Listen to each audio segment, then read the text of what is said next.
कि उल्टी गंगा कैसे बह रही है। आप तसव्वुर कीजिए कि लोगों ने आज आजादी का नारा कैसे लगाया। यही चीज हमारी मां बहनों के बारे में कह दिया गया है, मां बहन बेटियों के बारे में। साहब, औरत को घर की चार दीवारी में बंद कर दिया गया है। इस्लाम के अंदर बुर्का और नकाब लगा दिया गया।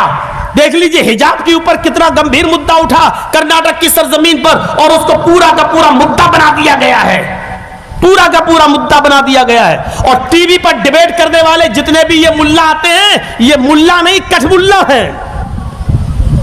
याद रखिएगा, ये मुसलमानों की नुमाइंदगी नहीं है। इनसे उल्टा सीधा बयान दिलवाने के लिए इनको बुलाया जाता है टीवी पर, क्योंकि मुझे मालूम है कि एक टीवी डिबेट में 5,000 रुपए मिलता है चैनल की तरफ से। ये 5,000 रुपए लेने के चक्कर में उल्टा सीधा बयान देने जाते हैं। एक मैंने खुद सुना है टीवी डिबेट पर,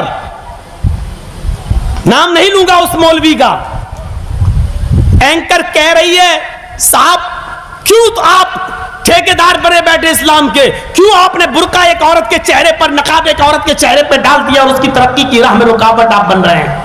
तो वो मौलाना जवाब इसका क्या दे रहा है कि साहब आपको क्या एतराज है, हम किसी के घर तो नहीं जा रहे कहने के लिए कि पर्दा करो, लेकिन अगर कोई लड़की अपनी मर्जी से हिजाब पहनकर जाना चाहती है तो क्यों उसको रोका जा रहा है। हमारा कानून यह कहता है कि अगर लड़की अपनी मर्जी के कपड़े पहन सकती है तो वो अपनी मर्जी से हिजाब भी पहन सकती है। यहां इस जवाब की जरूरत नहीं थी।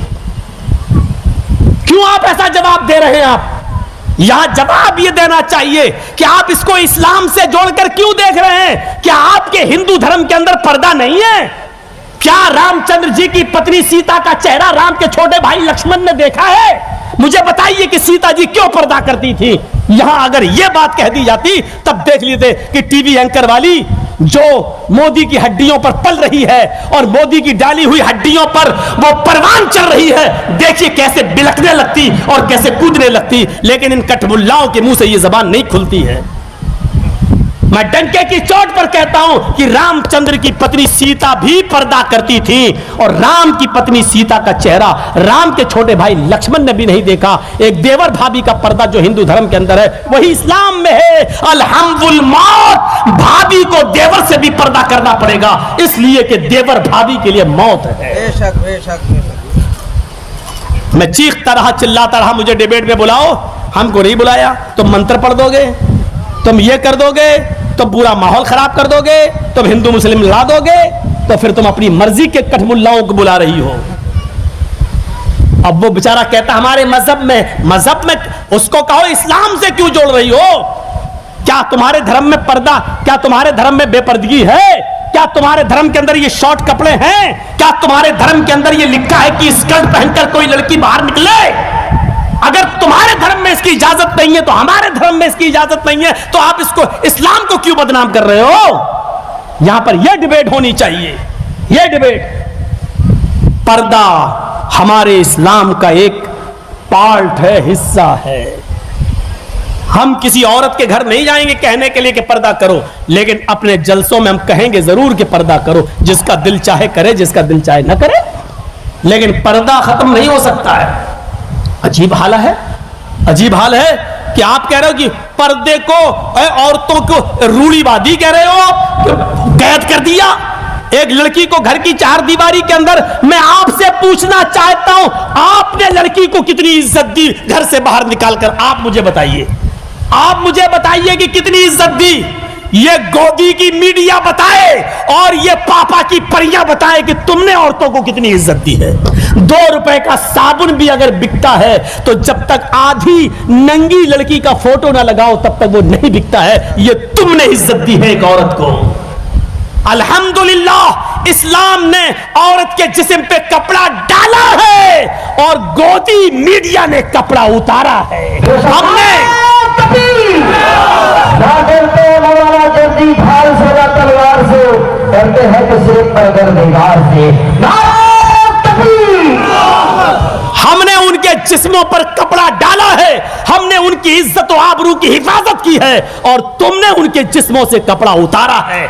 जो लड़की जितना नंगा कपड़ा पहनकर शो में आती है उसको उतना ही बड़ा अवार्ड दिया जाता है। ये तुमने औरत को इज्जत दी है। तुम लड़की को सम्मान नहीं दे रहे हो, लड़की को नंगा करके बता रहे हो कि तुम्हारी हैसियत यह है। हम तुम्हें इज्जत तब देंगे जब तुम अपने जिस्म से जितने ज्यादा कपड़े उतारोगी।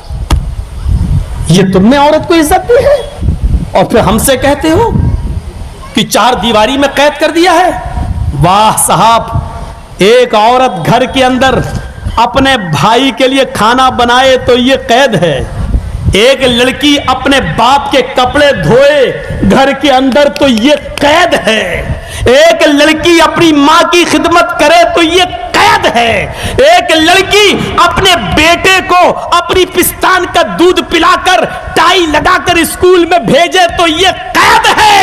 और तुमने नौकरी के नाम पर इस लड़की को होटलों में और क्लबों में भेज दिया है, जहां वो होटलों में गैर मर्दों के बिस्तर बिछाती है तो ये आजादी है। गैर मर्दों से मुस्कुरा मुस्कुरा कर बात करके सामान बेचती है दुकान पर तो ये आजादी है।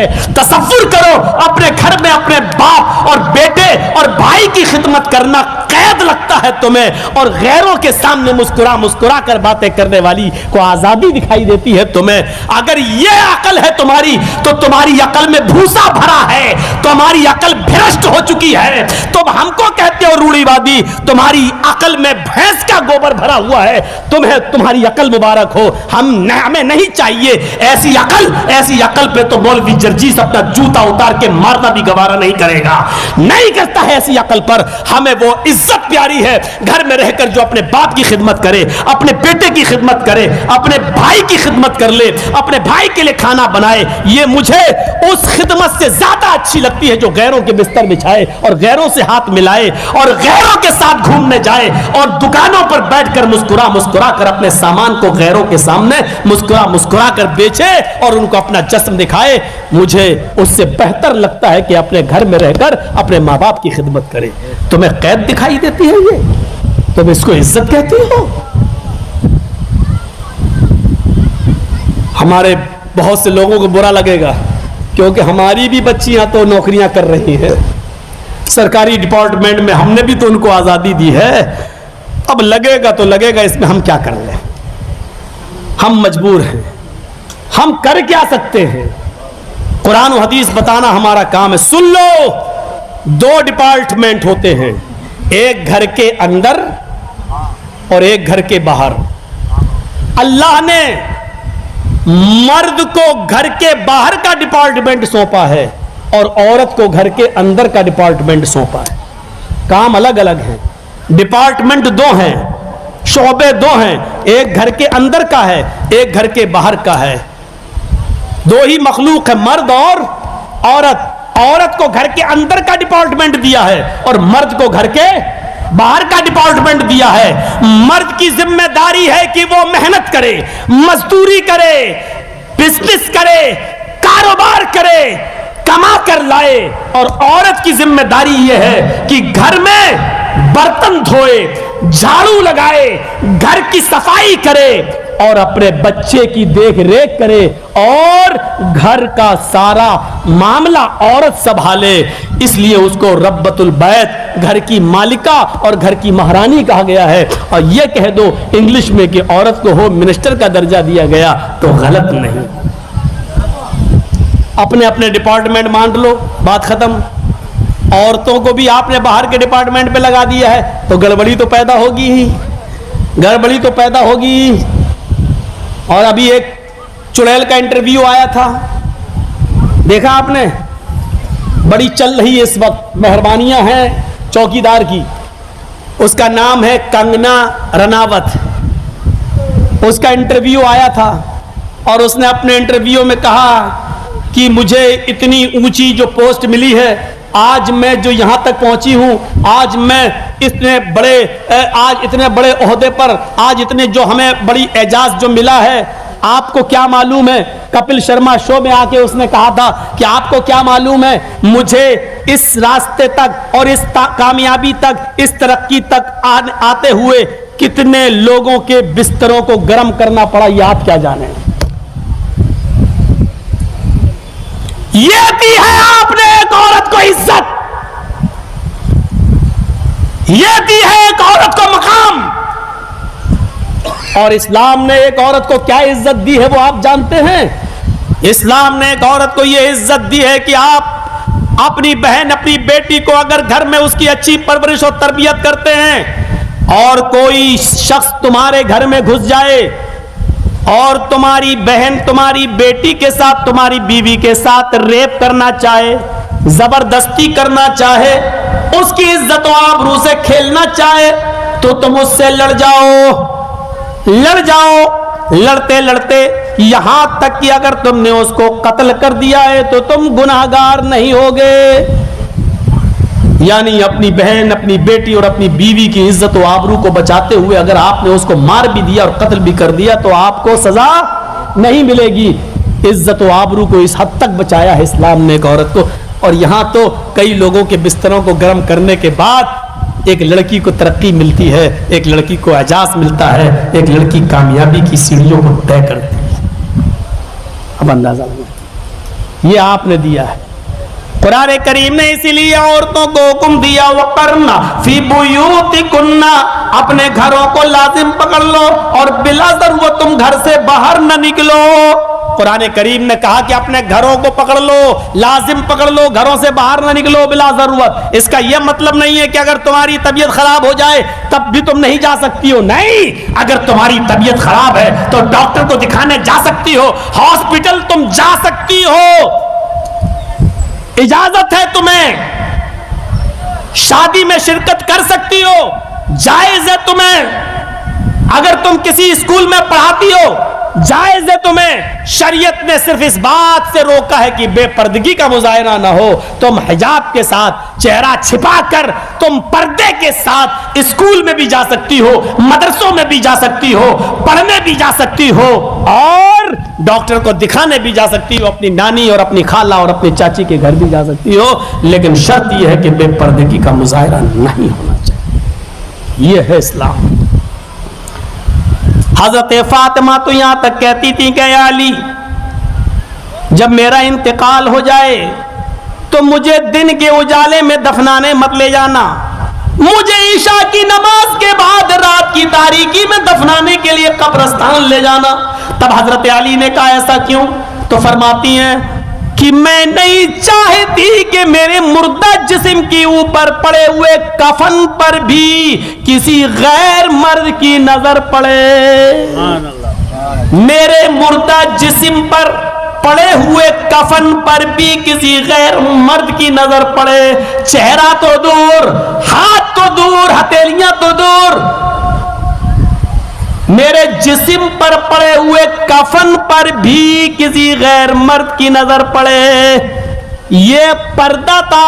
वो भी कह रही है कि मेरे इंतकाल के बाद भी, जबकि मुर्दा लड़की से निकाह जायज नहीं है, मुर्दा से निकाह हलाल नहीं है, जायज नहीं, फिर भी कह रही है कि मेरे इंतकाल के बाद मेरे जिस्म पर पड़े हुए कफन पर भी किसी गैर मर्द की नजर पड़े, मैं इसको भी गवारा नहीं करती हूँ। हजरत फातिमा से सीखें आज हमारी बच्चियां, आज हमारी कौम की बेटियां। हमारे भाइयों को समझना चाहिए, हमारे माँ बाप को भी समझना चाहिए कि अपनी बेटियों को वो कौन सी पढ़ाई पढ़ा रहे हैं। आइए हम देखते हैं। फिर बात यहां से निकली थी कि दौलत कमाना कोई बुरी चीज नहीं है, जायज तरीके से कमाओ और जायज तरीके पर खर्च करो, कमाइए और सदका खैरात भी कीजिए। सुना है आपका कि जो ये संस्था, एक तंजीम, एक सोसाइटी जो आपकी चल रही है ITS के नाम से, ये गरीब और यतीम बच्चियों की शादी का जो इंतजाम करती है। मैंने कहा था ना कि सुना है इस इलाके में बहुत पैसा है, लेकिन पैसे के हिसाब से दिल भी है या नहीं, इसको जानने के लिए मुझे 2-4 दिन रहना पड़ेगा, क्योंकि फौरन किसी चीज का अंदाजा नहीं लगता। लेकिन 2-4 दिन मेरी इतनी किस्मत कहाँ है कि मैं आपको दे सकूं। आज यहां तो कल वहां, परसों वहां। वो तो कोरोना का मामला अगर नहीं आया होता तो अभी भी मैं इंडिया में नहीं, इंडिया के बाहर किसी दूसरी कंट्री में होता। लेकिन कोरोना के बाद तब से जाना नहीं हो पा रहा है, और अब खुला है, लोग बुला रहे हैं तो डर की वजह से हम खुद नहीं जा रहे हैं कि नहीं पता नहीं उधर फिर लग गया तो फिर सुनते हैं कि फिर दिल्ली में कोरोना फैलने लगा। और इन दो जो बैठे हुए हैं, दो लोग, दो ही हैं मेन, ये दो ही मेन है बस। इनका कोई भरोसा नहीं है कि ये कब फिर लागू कर दें कोई चीज, क्योंकि ये सर्जिकल स्ट्राइक करते हैं अचानक, नोटबंदी अचानक, फला चीज अचानक, ये अचानक फिर कब कर दें, कहीं विदेश में लटक ना जाए कहीं कि इंडिया में आने के बंद ही कर दें। तो कभी कभी ये डर भी लगता है, क्योंकि इन दोनों की खोपड़ी पूरी दुनिया की खोपड़ी से अलग है, तो इसलिए थोड़ा सा डर भी महसूस होता है। दोस्तों, अगर ये जानकारी आपको अच्छी लगी तो सब्सक्राइब, लाइक, शेयर, कमेंट करें। फिर आपसे मिलते हैं अगले एपिसोड में। अस्सलामु अलैकुम, खुदा हाफिज़।